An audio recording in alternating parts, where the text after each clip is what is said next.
القول مني في جميع الأشياء قول آل محمد فيما أسروا وما أعلنوا وفيما بلغني عنهم وفيما لم يبلغني.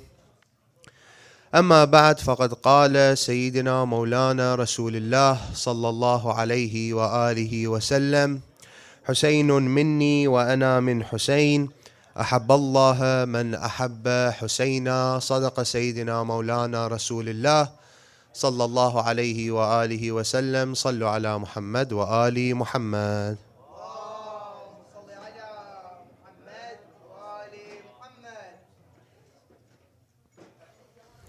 A question that is asked often during the season of Muharram is a question which many of the Shia find difficult to answer. However, it is a very obvious one. And the question is, after the martyrdom of Imam al-Hussein alayhi salam, why did the message of Imam al-Hussein only remain remembered and honored by a minority? As in, why is it that after the death of Imam al-Hussein up until today, the only people that remember the message of Imam al-Hussein and remember the tragedy of Imam al-Hussein are only the minority, as in the Shia, in their numbers, do not exceed the 300 or 400 million in numbers, whereas the Muslims as an entirety exceed the 1 billion. So why is it that the Shia, or the minority of the Muslims, are the only ones that commemorate Imam al-Hussein alayhi salam? Whereas in reality that shouldn't be the case. Imam al-Hussein's tragedy should be a tragedy, and his message should be a message that is remembered by all of the Muslims for three simple reasons. The first reason being is his status amongst all of the Muslims, as in, not only are the Shia the ones that hold Imam al-Hussein alayhi salam to such a high status, even the other Muslims, when you look at their narrations, they do not dare to deny the great status of Imam al-Hussein alayhi salam. Go look at their books, go look at their ahadith, what they narrate from the Holy Prophet himself. You cannot deny, they cannot deny the great status of Imam al-Hussein. As in the hadith that I started with, is mentioned in Sunan Ibn Majah and Jami' al-Tirmidhi, where the Prophet says, Husaynun minni wa ana min Husayn, ahabballah man ahabba Husayna. The Prophet says in their books as well, and in our books, Hussein is from me and I am from Hussein. Allah loves whoever loves Hussein. Hussein is from me is understood, as in Hussein is from me, he's my grandson. But what does I am from Hussein mean? The Prophet is saying, I am from Hussein. One of the meanings, and the scholars throughout history have been completely indulged in just trying to find the meaning of the Prophet right here when he says, I am from Hussein. One of the meanings could be that as Hussein is from me, is my grandson, I am from Hussein, as in we have the same message. We have the same movement. We have the same ideas. We carry the same status. I am from Ahabballah man ahabba Husayna. Allah loves whoever loves Hussein. This isn't a grandfather boasting about how much he loves his grandson. Rasulullah does not speak from his own accord. So you have his status. That should be a thing that's agreed upon by all the Muslims. As in, when you read their books of history, at the very least they consider Imam al-Hussein to be a Sahabi. At the very least. As in, some of them consider Imam al-Hussein to be a Sahabi and from the Ahl al-Bayt. And they give Imam al-Hussein a high status in both of these regards. Then you have the tragedy of what happened to Imam al-Hussein. As in, what happened to Imam al-Hussein wasn't a normal occurrence that can be forgotten. One man was crucified, apparently, on a cross because it was a bit graphic and it was tragic. For 2,000 years, they haven't forgotten what happened to him. Because it was graphic in that way. Because the tragedy was abnormal in that way. Whereas Imam al-Hussein's tragedy is way greater than that. Much more violent than that. What happened to the grandson of Rasulullah, the way his women were treated, the way his children were treated, the way that they weren't given water, the way his infant was killed, the way his body was trampled on by the horses. This is all something that invites every human to mourn over, not just every Muslim. As in, go and speak this tragedy to anyone, any human being. They cannot help if they do not cry, their heart begins to ache. Because it is not a normal occurrence, it is not a normal tragedy. That's number 2. And number 3, the goal of Imam al-Hussein, the message of Imam al-Hussein is a message that everyone should be agreeing on. As in Imam al-Hussein himself says, إِنَّمَا خَرَجْتُ لِطَلَبَ الْإِصْلَاحِ فِي أُمَّتِي جَدِّي رَسُولِ اللَّهِ أُرِيدُ أَنْ آمَرَ بِالْمَعْرُوفِ وَأَنْهَى عَنِ الْمُنْكَرِ.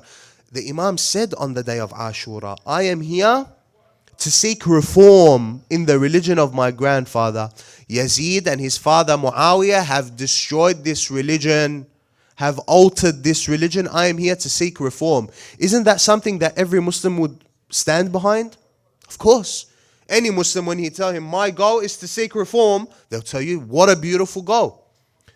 So you have the status of Imam al-Hussein, the tragedy of Imam al-Hussein and the scale of this tragedy, and the importance of his message. All of these 3 things should be a very good reason that all of the Muslims mourn over Imam al-Hussein. But then you ask the question, why do they not? Why? Why is it that only the Shia are the ones that have held on to remembering Imam al-Hussein, remembering his tragedy, remembering his message? I will tell you why. There are many reasons that we can go over, but primarily I want to go over 2 different things that have been done by the Umayyad line. See, when I say the Umayyad line, we can say Bani Umayyah, as in Bani Umayyah from Muawiyah onwards, because those are the people who killed Imam al-Hussein. So of course they would want to cover their tracks. But on top of the Umayyad line, you have people that were influenced by the Umayyad line. And this stems until today.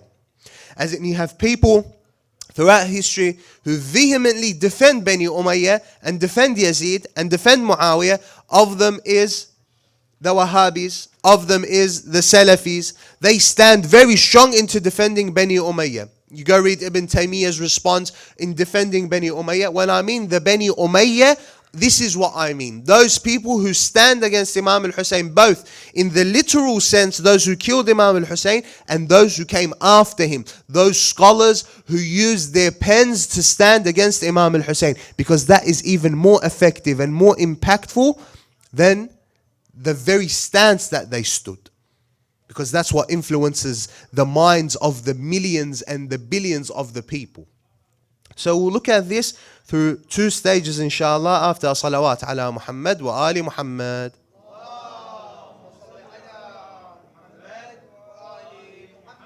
Starting off with the first phase. What I want you to do is I want you to take the mindset of someone who is in support of Bani Umayyah. Hypothetically speaking. Take his mindset and think with me. The first step you want to do to kill a movement, to end the remembrance of someone, in this case it's Imam al-Hussein alayhi salam, the first thing you need to do is to kill the idea. That's your first step. Distort and kill the idea by trivializing it.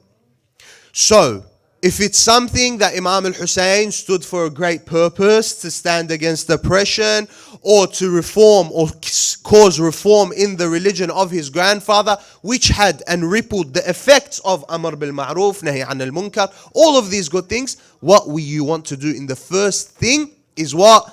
Distort the image, distort the movement, make it look like it was something trivial, something meaningless. That's the first thing you do. Because if you destroy the purpose, if you destroy the movement, what happens now is that people won't pay too much attention to it. If you've trivialized the movement and the idea behind Imam al-Hussein's death and his tragedy. Let me give you some example. Some distortions that were created in order to trivialize the movement of Imam al-Hussein. The first one is what? He was a rebel. And he went against the Khalifa of his time. خرج عن حده قتل بسيف جده. This is Imam al-Hussein for them. They changed it to make him look like a rebel, and that he went against the system that his grandfather had instilled. What is the system that his grandfather had instilled apparently? They mention a hadith that is completely fabricated, by the way, that the Prophet said, whoever comes from you and tries to destroy the unity of the Muslims, kill him, whoever they may be. So they reframe Imam al-Hussein to be a rebel. They reframe Yazid to be the savior and the Khalifa of their time. And they frame those filthy men such as Umar ibn Sa'd and Shimr ibn Dhil Jawshan to be people who were defending the religion of Rasulullah. قتل بسيف جده. Imam al-Hussein was killed by the sword of his grandfather, meaning he was killed by the system of his grandfather. He went against the system of his grandfather. See, that was the first step. Distort his entire movement. Make it look like Imam al-Hussein alayhi salam wanted to do this for power. He is the grandson of a king and he wanted power. He went out, he got killed, that's it. Nothing more happened. That's the first way you distort it. So you remove the whole idea behind Imam al-Hussein seeking reform, behind ordering good, denying evil, behind standing against oppression. Make it look like he was just a rebel who wanted power and he was killed by the system that his grandfather installed. That's the first one. The second one is that Imam al-Hussein, the reason why his movement wasn't that purposeful is the fact that he wanted to surrender. They start including complete fabrications that Imam al-Hussein wanted to surrender, and that means that his purpose wasn't a lofty and high purpose that all the Shia say. I'll give you some examples of what they mention. One of them, they say that Imam al-Hussein wanted to give up on the day of the 10th, he wanted to give up on his way to Karbala when he heard of the death of Muslim ibn Aqil. He heard of the death of Muslim ibn Aqil in Zarud, a place called Zarud, and there he wanted to give up. He told his people, listen, I'm done. I no longer want to do this. I want to give up. But the sons of Muslim ibn Aqil didn't agree. They said, no, how dare you? We want to go take revenge for our grandfather, for our father. That is one of the distortions and the fabrications that they add. Another one is, he regretted bringing the women with him on the day of the 10th. And as he was looking at the women, he said, Lillahi darru ibn Abbas. Ibn Abbas was one of the people who told Imam al-Hussein not to go. So on that moment, he was remembering what Ibn Abbas told Imam al-Hussein, that don't take the women with you. And he was like, I wish I listened to Ibn Abbas. Making it look like the Imam was someone that hesitant. He doesn't have a proper stance. He just hesitates. He doesn't have a proper position in things. That's how they reframe the Imam alayhi salam. Notice, because these are all very subtle but important ways, because you have been raised by the idea that Imam al-Hussein is a ma'soom. Imam al-Hussein would not hesitate. Imam al-Hussein would not bow to any of these things. But the other side, the majority, this is how they were raised. This is what they were taught. So how would you expect them to mourn Imam al-Hussein? How would you expect them to stand with Imam al-Hussein in the modern day? Because this is how they were raised. They were taught that Imam al-Hussein was someone who wanted to give up. Imam al-Hussein was someone that was indecisive in what he wanted. Because that's how they... If the power is in your hands, the history books is in your hands as well. That's the most simple logic that everyone can understand. If you are the person in power, you are in control of the history books. You wipe the names away and you add the names and you make yourself to be the hero. And we've mentioned in this place more than once before the amount of times that they tried to distort the history books as well. Of them are these very things that we're mentioning. And anyone who tried to bring in another version would be punished or killed. As in what happened to the Shia when they would read the Maqtal of Imam al-Hussein. It was banned. It was forbidden. Yuhram. It was banned to mention the Maqtal of Imam al-Hussein. Why? Because فيه تشبه للروافض.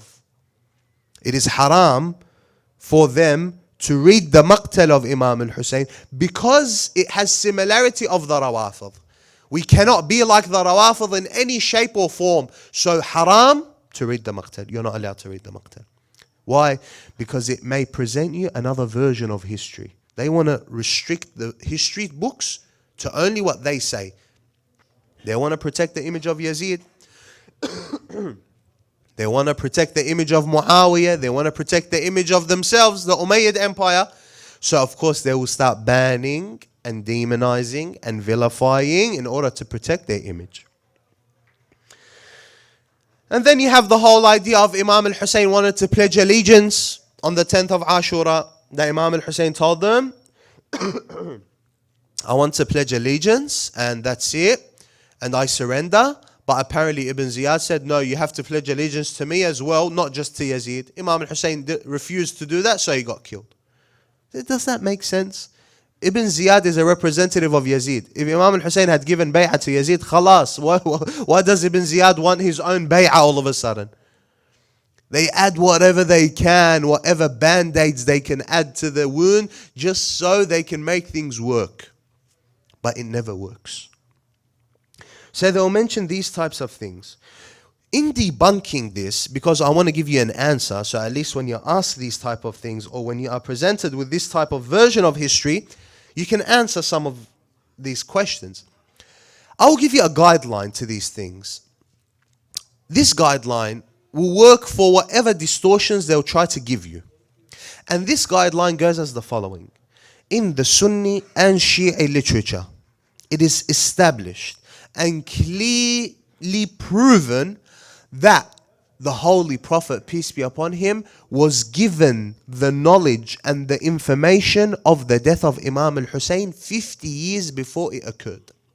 This is established in our books and in their books. As in, I'll mention this narration. This is in Musnad Ahmad ibn Hanbal, hadith number 26,524. This is in their books.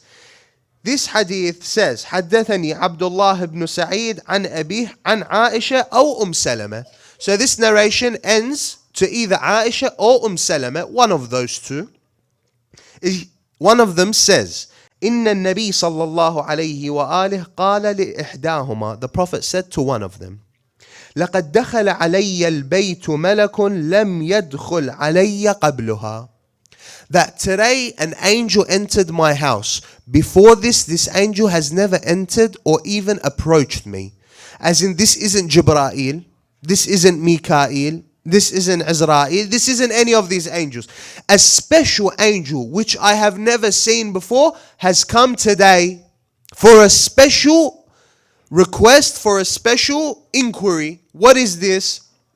He then says, فقال لي ذلك الملك إن ابنك هذا الحسين مقتول وإن شئت أريتك من تربة الأرض التي يقتل بها.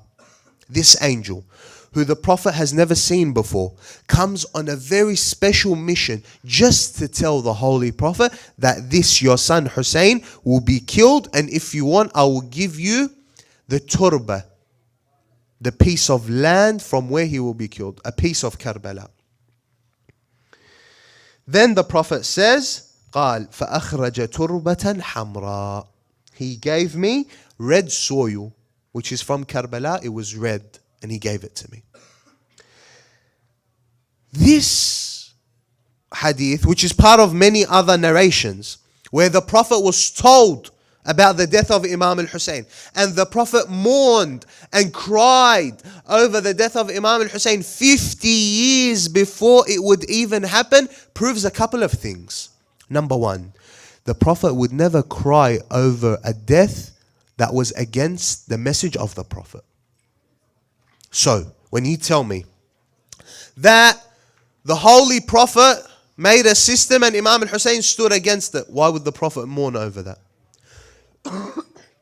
Why would the Prophet mourn over that? Because he's his grandson? The Prophet doesn't know any relatives when it comes to going against Allah Azza wa Jal. As in, did the Prophet mourn over his uncle Abu Lahab when he died? Well, that's his uncle. Why did he cry? Why didn't he cry over his uncle? It doesn't matter if you're relatives or not. The Prophet, when he cries over something, when he mourns over something, it is showing you the importance of that person. After the battle of Uhud, all the dead people were there, the shuhada. The Prophet prayed over all of them. But for Al-Hamza, he prayed 70 times the amount that he prayed for the rest of the shuhada. He cried over Al-Hamza more than he did the rest of the shuhada. What is this showing? This is the Prophet showing that in my mourning over Al-Hamza more than the rest, I'm showing you the status of Al-Hamza. I'm showing you the greatness of Al-Hamza. The Prophet in what he does is not something that is just based off of emotion for emotion's sake. It is based off of emotion but related to what? His divine message, his divine purpose. وَمَا يَنطِقُ عَنِ الْهَوَى. The Prophet does not speak from his own accord, doesn't act from his own accord. And whatever the Prophet does, it is a hujjah for every Muslim. Whatever the Prophet does, it is a proof upon us. So when the Prophet mourns and cries over the death of Imam al-Hussein 50 years before it actually happened, it is the perfect proof that Imam al-Hussein's movement could not have been a movement that is against the religion of his grandfather. And it could not have been a movement that was a result of dunya. Imam al-Hussein, if he really wanted dunya, he would have taken other means. If he really wanted dunya, he would have pledged allegiance to Yazid. If he wanted dunya, he wants to save himself, he pledges allegiance to Yazid. What does that mean that Imam al-Hussein wanted dunya? What does that even mean? Why would he get himself killed if he wanted dunya? So, the Prophet mourning over Imam al-Hussein gives us all of these things. But on top of that, we have a witness. We have a witness that was with Imam al-Hussein alayhi salam from the beginning to the very end and even after the death of Imam al-Hussein. A man by the name of Uqba ibn Sam'an. This man was the servant of Al-Rabab, or consequently a servant of Imam al-Hussein alayhi salam. This man heard everything Imam al-Hussein said. Heard everything Imam al-Hussein said and done. And he started hearing that Bani Umayyah is now lying in the name of Imam al-Hussein, saying that he wanted to pledge allegiance, he wanted to give up, he regretted, he hesitated, he bowed. So he ends up telling people.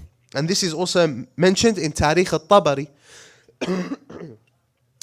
In Tarikh al-Tabari, volume number 4, page number 313. So not in our history books, in the other history books as well.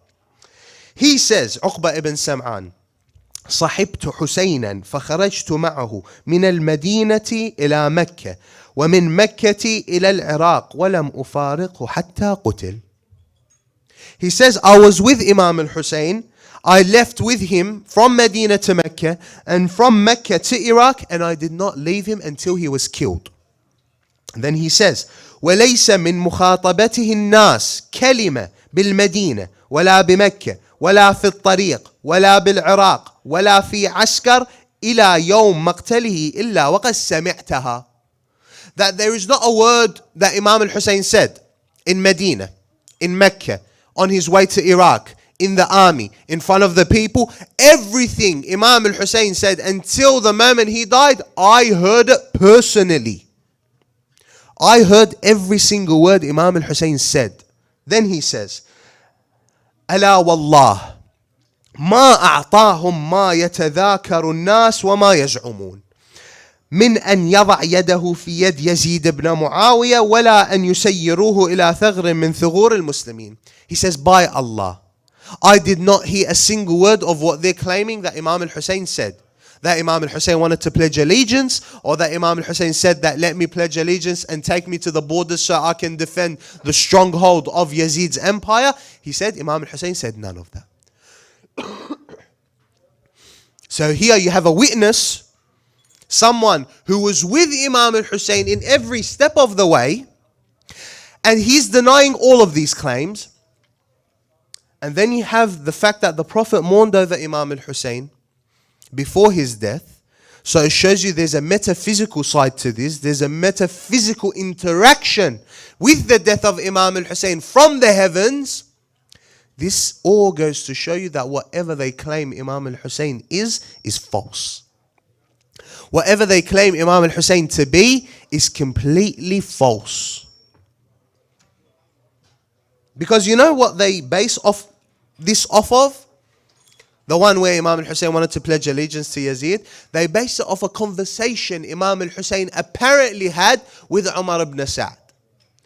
So apparently, the night before Ashura, Imam al-Hussein and Umar ibn Sa'd sat together alone and they had a conversation, and in that conversation, alaykum as-salam, sallu ala Muhammad wa ali Muhammad.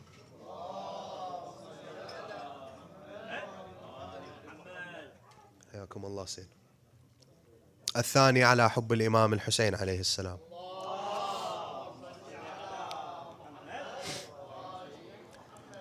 They base it off a conversation that happened between Umar ibn Sa'd and Imam al-Hussein. So I ask you a question. When you ask these people, who did you get your information from? Umar ibn Sa'd? So the only person that heard Imam al-Hussein say, I want to pledge allegiance, was Umar ibn Sa'd. And you're going to trust a known liar. Umar ibn Sa'd is a known liar. A man who chooses his whims and dunya over the akhirah and questions in Allah and Jannah and Jahannam for his own seeking of power, and you're going to trust his words. Alright. Let's see how far that gets you. Let's see how far that gets you. Instead of listening to the words of the Prophet, instead of listening to the witnesses such as Uqba ibn Sam'an, who was with Imam al-Hussein the entire way. You have that side. Then you have another way which they tried to distort the image and make sure the majority forget Imam al-Hussein alayhi salam, is now that you destroyed the idea, you trivialized the movement of Imam al-Hussein, now what you have to do is suppress the memory. Because even if you have trivialized the idea, made it look like Imam al-Hussein was a rebel, make it look like Imam al-Hussein was seeking dunya, but when the people would read the details of what happened, they will still ask questions. As in, they will still ask questions as, why did you kill him thirsty? If he was a rebel, why did you kill him thirsty? Why didn't you give him water? If he was a rebel, why did you kill his children? If he was the one with the mistake, why did you kill the women? Why did you kill the infants? Why did you take the women as war prisoners? What is their fault? As in, even if you want to accept the premise that Imam al-Hussein was what they claim he was, those details in what happened will still make you stand against them. That, okay, let's say whatever Imam al-Hussein is, whatever you think he is, but why do that to the rest? Why treat them in such an inhumane way? If you are claiming to be the representatives of the Prophet and carrying the sword of the Prophet, look at the way you treated the family of Rasulullah. So what do you have to do now? You have to suppress the memory. You have to control the memory only in the border that you want them to see. What do I mean by this? The first step is to shrink the memory. Shrink it, remove the details, because these details are what move the emotions of the people. You mention what happened to Abdullah al-Radi'. It would hurt a lot of hearts. It would move the people emotionally, and that's the important part. But you remove the details. You remove it, you summarize it in such a short form that it gets no reaction from anyone.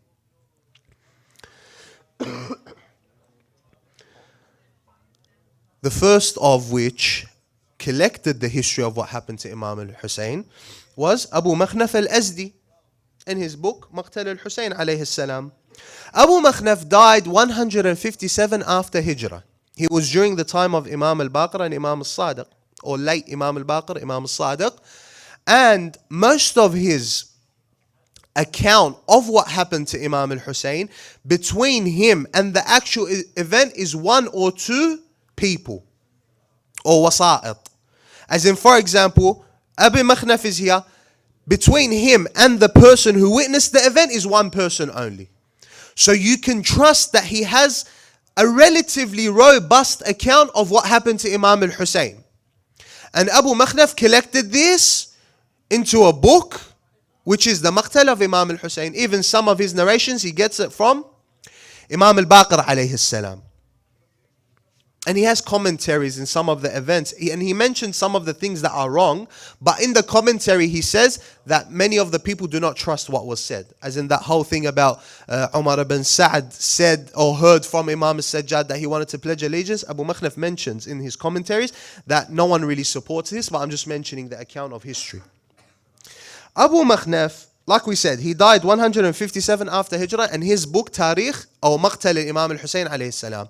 Most of what al-Tabari has from the account of what happened to Imam al-Hussein alayhi salam is from Abu Makhnaf.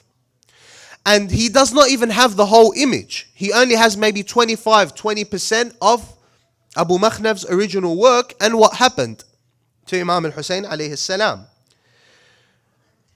So, Tarikh al-Tabari only has 20% of Abu Makhnaf's Maqtal of Imam al-Hussein. But al-Tabari is during 300 after Hijrah. So, between him and Abu Makhnaf is around 150 years.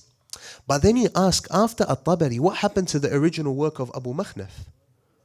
People say it disappeared. As in right now, what we have from Maqtal Imam al-Hussein alayhi salam by Abu Makhnaf is not the entire work, is not the original work of Abu Makhnaf. Is maybe, like I said, maximum 20-25% of his work.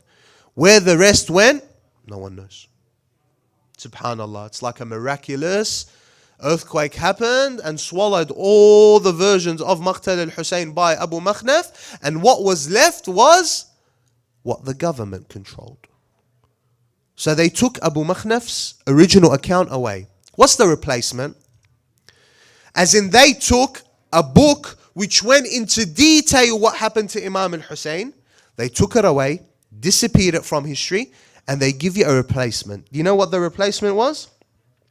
Tarikh al-Islam by Shamsuddin al-Dhahabi. Shamsuddin al-Dhahabi was around 700 after Hijrah. So way later. You have Abu Makhnaf's 157, al-Tabari's 300, then you have Shamsuddin al-Dhahabi 700 after Hijrah. So look how far he is. And Shamsuddin al-Dhahabi is known as a Nasibi, known as someone who hated the Shia and very much subscribed to the ideology of Ibn Taymiyyah. They lived roughly at the same time. Tarikh al-Islam for al-Dhahabi is 52 books. Okay? I want to show you the replacement for the Maqtal of Imam al-Hussein. 52 books, right? How many of these 52 books did Shamsuddin al-Dhahabi dedicate for Imam al-Hussein's Maqtal? 1 book, 2 books, half a book, a chapter for the Maqtal of Imam al-Hussein alayhi salam from the beginning to the end. Shamsuddin al-Dhahabi only gave 5 lines. 5 lines. That's not even half a page. If that is the version of history that the majority is being exposed to, as in, what are you going to mention in 5 lines from Maqtal Imam al-Hussein? Here's what you're going to mention. Hussein ibn Ali went against the Khalifa of his time, Yazid ibn Muawiyah. He got killed by the army of Yazid. The end. That's what 5 lines is going to give you. The 5 lines is never going to mention the thirst. The 5 lines is never going to mention Abdullah al-Radi'. The 5 lines is never going to mention Sayyidah Zainab. The 5 lines is never going to mention Ruqayya and what happened to Ruqayya. The 5 lines is not going to mention the death of Abdullah al-Radi' and Imam al-Hussein. It won't get into the details, and these are the details that make you ask the questions that move your heart, that make you incline towards Imam al-Hussein. They summarize all of that in what? In 5 lines. And this is the version of history that the majority are being exposed to. So now you begin to understand why it is that after Karbala, the majority still don't mourn Imam al-Hussein as he should be. As his status is by all of the Muslims. As the tragedy is. As the message is, all of the Muslims should be. But now you know why it isn't the case. Because history books, governments have sought with all of their might to change this. But then again we say, and I always mention this, we are the promise of Sayyidah Zainab when she said, O Yazid, kid kaidak, واسعى سعيك وناصب جهدك فإنك والله لن تمحو ذكرنا ولا تميت وحينا.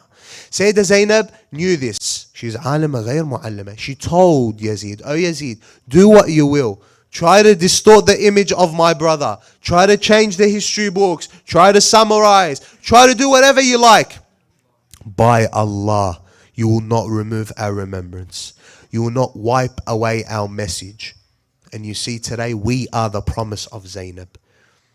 The lectures, the minbar, the crying, the visitation of Imam al-Hussein. All of these are very important. Sometimes we overlook them, but we forget to notice that there are enemies, majorities that are seeking to wipe away any version of this.